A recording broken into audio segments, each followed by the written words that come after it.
तो अब हम पढ़ेंगे resonance in case of string.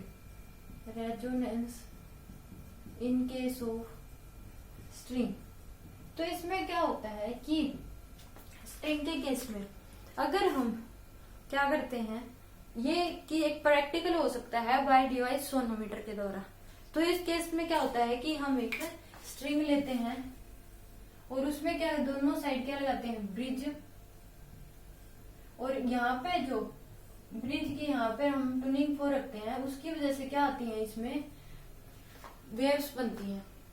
तो उसकी वजह से क्या होती है, साउंड उत्पन्न होती है। इन दोनों को ब्रिज लगा देते हैं, उसके ऊपर अगर ट्यूनिंग फोर रखें, रबर पैड से हिट करके अगर इसके ऊपर ट्यूनिंग फोर रख देते हैं, तो उसके इसमें क्या बनती है, वाइब्रेशन होती है इसमें। तो हमें साउंड सुनाई देती है। और अलग अलग ट्यूनिंग फोर की जो अलग अलग फ्रीक्वेंसी होगी, तो उस केस में अलग अलग साउंड हमें सुनाई देती है। तो मान लीजिए ये लेंथ एल है इसकी, तो इस केस में speed of sound in string क्या हो जाएगी,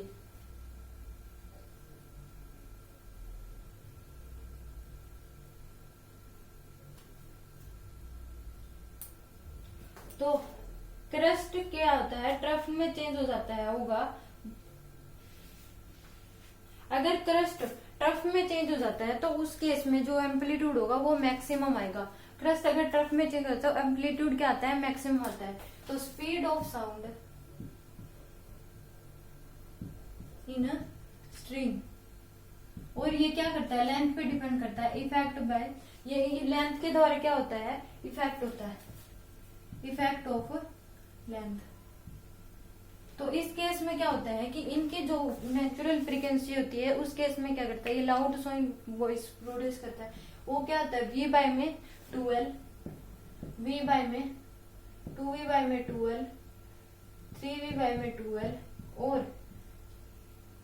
nv बाय में 12। ये हमारे पास क्या होती है, फर्स्ट हार्मोनिक और फंडामेंटल ओवरटोन और फंडामेंटल ओवरटोन। ये हमारे पास सेकेंड हार्मोनिक और फर्स्ट ओवरटोन। ये हमारे पास थर्ड हार्मोनिक, ये हमारे पास nth हार्मोनिक और n-1th ओवरटोन, और ये हमारे पास सेकेंड ओवरटोन। तो इस केस में जो हार्मोनिक होता है, हार्मोनिक और ओवरटोन में जो रिलेशन होता है वो हमारे पास क्या होता है, ओवरटोन प्लस 1। और इनका जो रेशियो ऑफ हार्मोनिक होता है हमारे पास मिक्स होता है, 1:2, 3 ऐसे होता है। ये किससे, जो ये क्या हमारे पास है, फिक्स एंड से है, स्ट्रिंग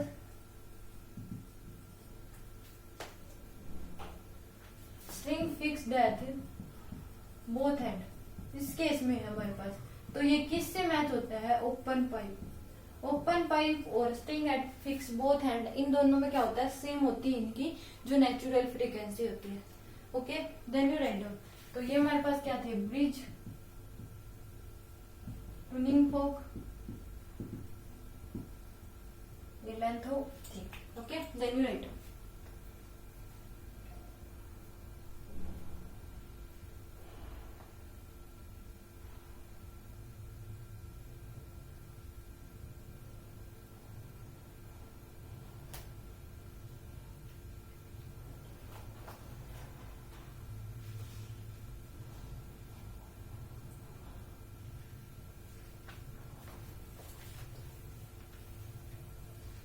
तो इस केस में जो बनती है हमारे पास, जो फ्रीक्वेंसी बनती है वो ऐसे बनती है। इसकी क्या लेंथ है, तो L इक्वल टू क्या होता है हमारे पास, λ/2, तो λ 2L। तो ये हमारे पास क्या गया, फर्स्ट केस में nu equal to v equal to nu lambda, और न्यू हमारे पास v बाय लैम्डा, तो v बाय क्या हो गया, 2L। तो इस केस में हम देखें, तो इस केस में हमारे पास बनती है, ये हमारे पास L हो गया, तो L इक्वल टू लैम्डा, तो V equal to nu lambda होता है, तो nu equal to V by में L। ये हमारे पास दूसरी में आएगी। तो इस ऐसे करके हमारे पास क्या बन जाएंगे, अगर 3 बन जाएंगे तो 3V बाय 2 लैम्डा हमारे पास क्या आ जाएगा, क्वेश्चन आ जाएगा।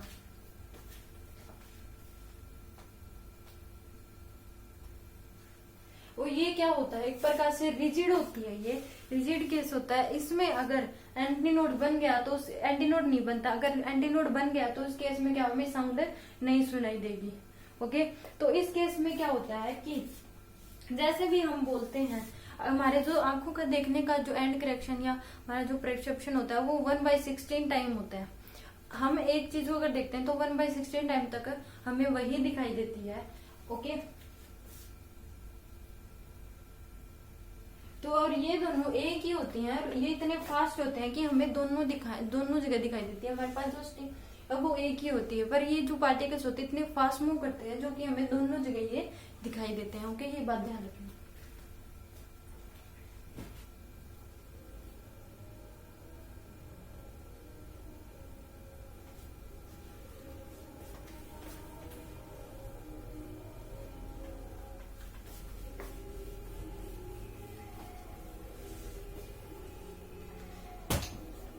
String fixed at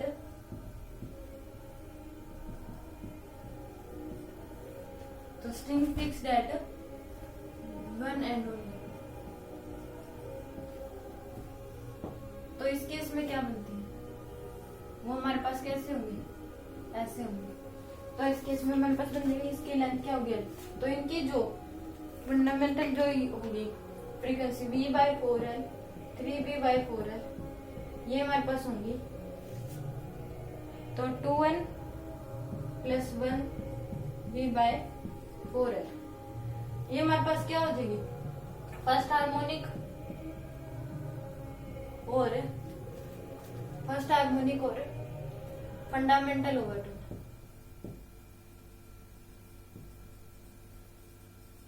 ये हमारे पास हो जाएगी सेकंड हार्मोनिक और फर्स्ट ओवरटोन। ये हमारे पास हो जाएगी N+1th हार्मोनिक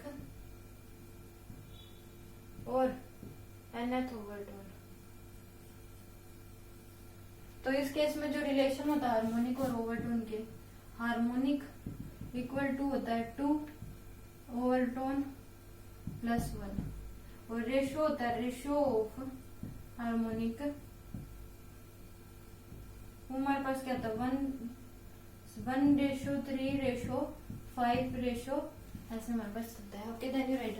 ये हमारे पास कैसे होगा, ये हमारे पास हो गया क्लोज्ड पाइप की तरह। क्लोज्ड पाइप और फिक्स्ड नेट दोनों में क्या होता है, सेम होता है।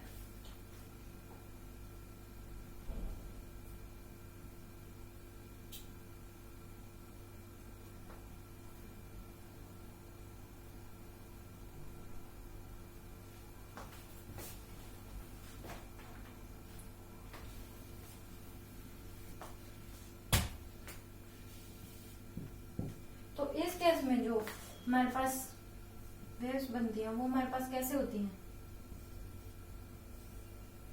ऐसे होती हैं।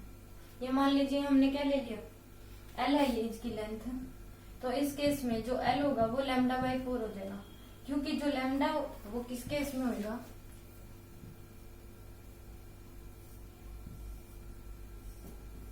इस केस में हमारे पास क्या बनेगा, इसमें क्या होता है λ/4 हमारे पास क्या बनेगा। ओके, तो इसमें तो v = न्यू लैम्डा होता है, तो न्यू कितना हो गया हमारे पास v/λ, लैम्डा की वैल्यू क्या आ जाएगी 4L। तो हमारे पास फर्स्ट केस v हो गया। सेकंड केस में इस केस में क्या हो जाएगा, L = क्या हो जाएगा 3λ/4, 3λ/4 हो गया, क्योंकि इसका कितना हो गया हमारे पास λ/4 और इसका λ/2, तो 3λ/4। तो v = न्यू लैम्डा होता है और न्यू = क्या हो जाएगा v/λ, और लैम्डा की वैल्यू क्या है हमारे पास 4L/3, तो v/4L 3v/4L ये हमारे पास ये केस आ गया। Okay, then you right.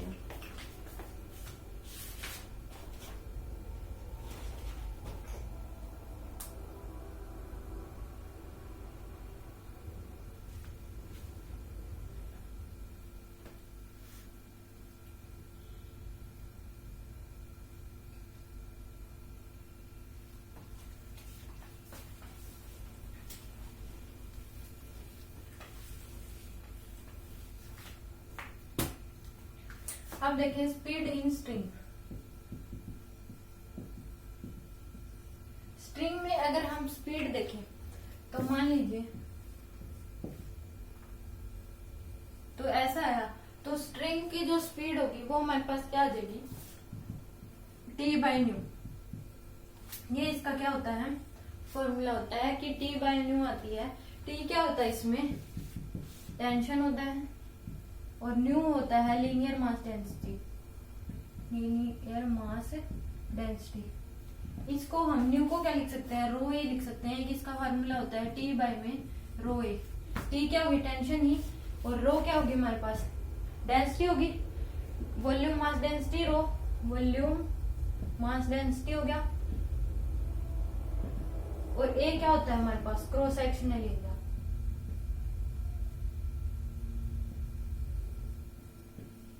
ए हमारे पास क्या हो गया, क्रॉस सेक्शनल एरिया होता है। ओके, तो स्पीड इन स्ट्रिंग हमारे पास है V/न्यू ही होता है।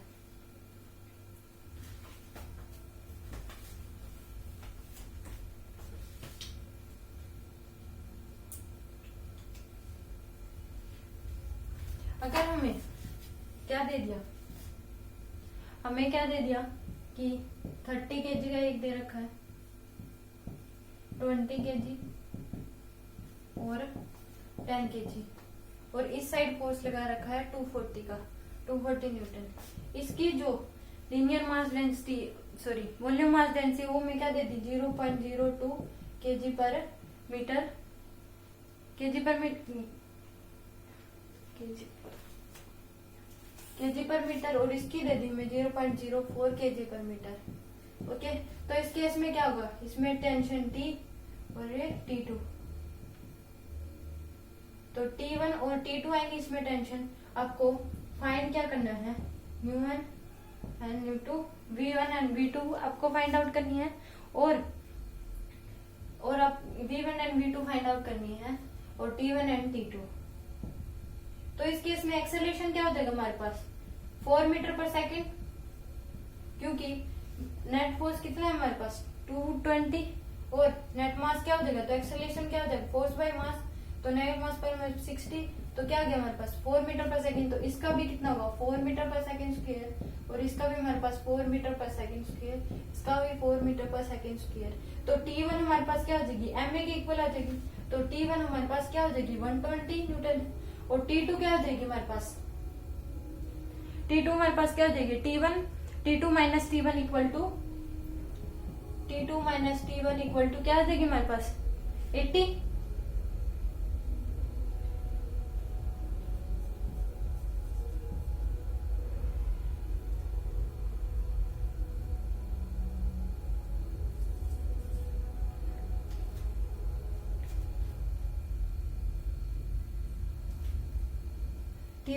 T2 माइनस T1 हमारे पास क्या आ गई 80, तो T2 हमारे पास क्या आ जाएगी 80 प्लस 120, तो T2 हमारे पास क्या आ गई 200 न्यूटन। और अब हम V1 निकालेंगे, तो V1 क्या आ जाएगी T/न्यू, T/न्यू कर दो, V1 इक्वल टू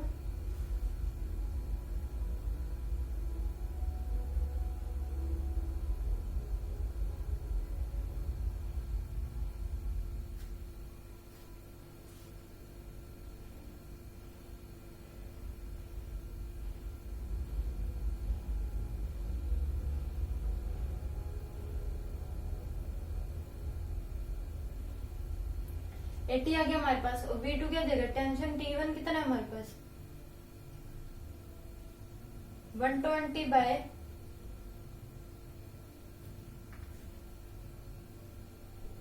न्यू कितना है हमारे पास 0.02, ये हमारे पास V1 आ गई, और V2 हम निकाल सकते हैं, वो कितनी आ जाएगी, T2 क्या है हमारे पास 200 डिवाइड बाय में 0.04। ओके, तो then you right.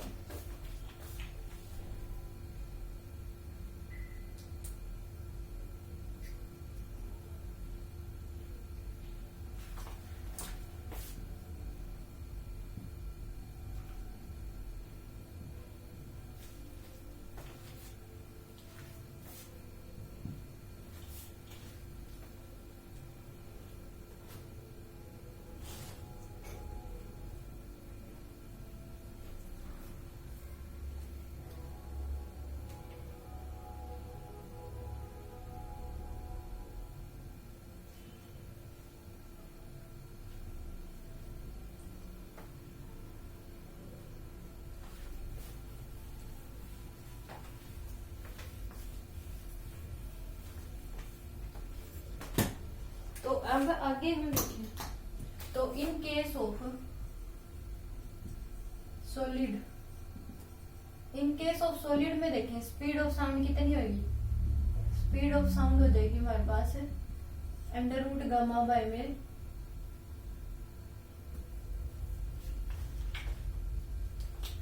Under root gamma bye में रो। रो गामा क्या हमारे पास यंग मॉड्यूलस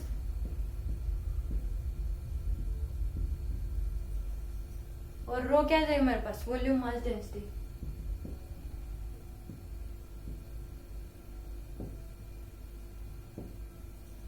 ओके, अब in case of liquid,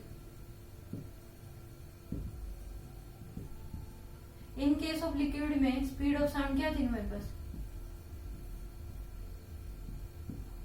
under root beta by rho, यानी कि beta equal to bulk modulus and rho equal to volume mass density.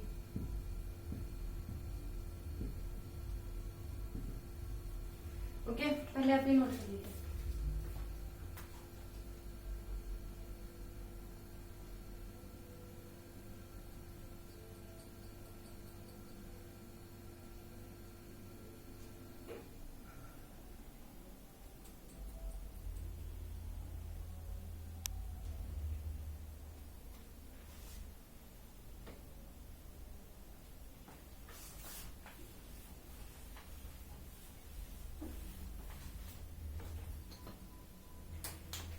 अब in case of gas,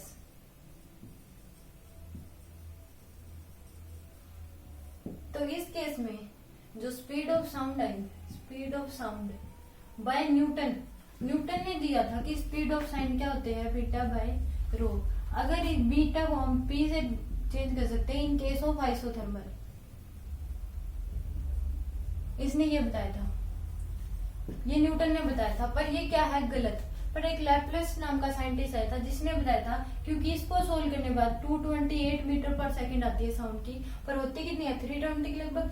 तो इसमें जो स्पीड ऑफ साउंड है, जब Laplace आया, लैपलेस साइंटिस्ट था एक, उसने बताया था कि जो वो होगी हमारे पास गामा पी बाय रो, ये उसने दिया था इन केस ऑफ एडियाबैटिक। तो हर केस के लिए अलग अलग होती है। अगर हमारे पास आइसोथर्मल प्रोसेस है तो हम पी से चेंज कर देते हैं, एडियाबैटिक है तो गामा पी हम उसमें करेंगे। ओके,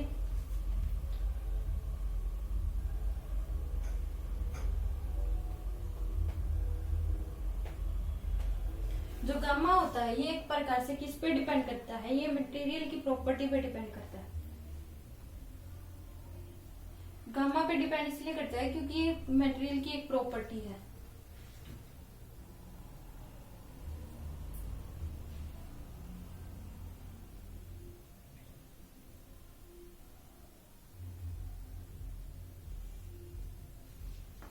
और यहाँ पे जो बीटा की वैल्यू क्या हो जाएगी हमारे पास, वो हो जाएगी minus B DP by DV. ये हमारे पास क्या है, ये इम्पोर्टेंट वैल्यू होती है। इसमें जो डीपी क्या होता है, चेंज इन प्रेशर, बीटा हो जाएगा हमारे पास बल्क मॉड्यूलस, और डीवी क्या होता है, चेंज इन वॉल्यूम। इसमें ओवरऑल जो बीटा की वैल्यू होती है, बल्क मॉड्यूलस की वैल्यू होती है, वो पॉजिटिव आती है। इसलिए इसमें वो पहले ही एक नेगेटिव साइन लगाया जाता है, क्योंकि अगर हम प्रेशर बढ़ाएंगे तो वॉल्यूम घटेगी, अगर वॉल्यूम बढ़ाएंगे तो प्रेशर घटेगी। तो एक चीज क्या होगी, इसमें घटेगी, उसके इसमें एक नेगेटिव साइन जरूर आएगा। तो नेगेटिव नेगेटिव क्या हो जाते हैं, पॉजिटिव। तो बीटा की वैल्यू ऑलवेज क्या होती है, ऑलवेज ये है, हमेशा क्या होती है, ऑलवेज पॉजिटिव आनी चाहिए। ओके, तो आप ये नोट कर लीजिए। और बी यहाँ पे क्या है, वॉल्यूम। और ऐसे ही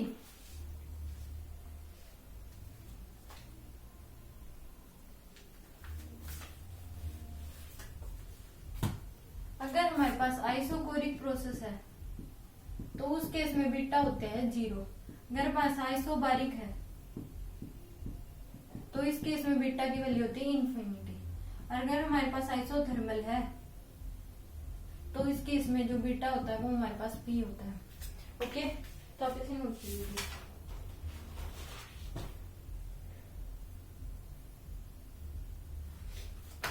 और एडियाबैटिक में क्या हो जाता है, सॉरी, एडियाबैटिक में हमारे पास क्या हो जाता है, बीटा की वैल्यू गामा पी। क्योंकि आइसोथर्मल प्रोसेस में क्या होता है हमारे पास, डीपी बाई डीवी क्या आता है, वो क्या होता है, माइनस पी बाई वी होता है। तो इस केस में बीटा क्या आ जाएगा हमारे पास, यहाँ पे हम डीपी बाई डीवी की वैल्यू रखेंगे तो बीटा हमारे पास क्या आ गया, पी। और ऐसे ही हमारे पास डीपी बाई डीवी एडियाबैटिक के में क्या होता है, गामा पी बाई वी होता है। तो इस केस में जब हम बीटा की वैल्यू निकालेंगे वो क्या आ जाएगी, gamma P. Okay, then you write down. और एक होता है हमारे पास इनमें ही क्या होता है कि एक होता है कंप्रेसिबिलिटी के, वो क्या होता है, जो बल्क मॉड्यूलस होता है उसका इनवर्सली प्रोपोर्शनल होता है। क्या होती है कंप्रेसिबिलिटी,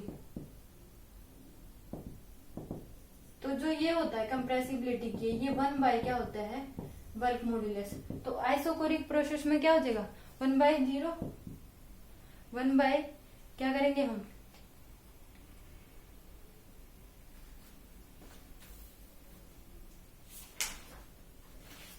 आइसोकोरिक में सॉरी इन्फिनिटी होता है और आइसोबारिक में क्या होता है, 0। तो 1/इन्फिनिटी करेंगे तो ये क्या आ जाएगी, 0। इसमें 1/0 करेंगे तो ये इन्फिनिटी, ये 1/p आ जाएगी इसकी value in case of isothermal, और इन केस ऑफ एडियाबैटिक 1/गामा p। Okay, then you write down.